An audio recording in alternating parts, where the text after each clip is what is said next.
There's a guy, Dave Viz, that created the 250 best movies from Letterboxd across all of the users, and I figured I'd go through some and give my opinion.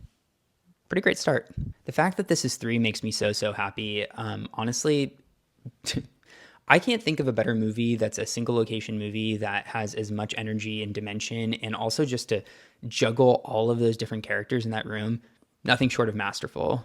And yeah, this is at 22. I'm honestly really impressed by this. Like, sometimes I think that Letterboxd people are just like really pretentious and like only like looking at Kurosawa films over and over and over again. And I'm really surprised. It's like, honestly, this list has a ton of variation in it, and you should check it out. But there's some really good ones in here.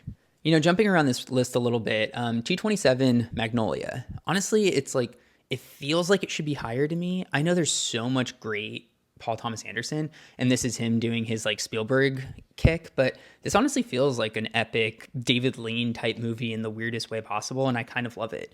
I like all the characters in it. There's that insane musical sequence, and Tom Cruise is out of his mind in this movie. And yeah, I don't know. I love Magnolia. It was my latest Paul Thomas Anderson film I watched, and it's stuck with me sometimes more than the others.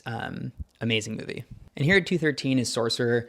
I'm honestly really happy that this is on here. I saw this on 65 millimeter at the New Bev, and it is a crazy movie. It was a total flop, but it is swinging wide. William Friedkin also, very diverse set of movies. From The Exorcist to this, so different. This movie was a production nightmare. They kept on trying to do this giant bridge sequence that William Friedkin was just like, we have to have this in the movie no matter what. They'd build a bridge and then there'd be a drought or there'd be something that happened. It's honestly a movie that's amazing. It even got finished, and it nearly bankrupted Universal Pictures. This almost got rid of Universal. And so see what all the hype was about. Honestly, I don't know what the resurgence of this movie is. Like, there's some really great visuals in here, but it is emotionally very tone deaf in a lot of ways. And I'm just surprised that this is at 101. I think people are just hyping it for hype's sake. There's better Nolan out there for sure.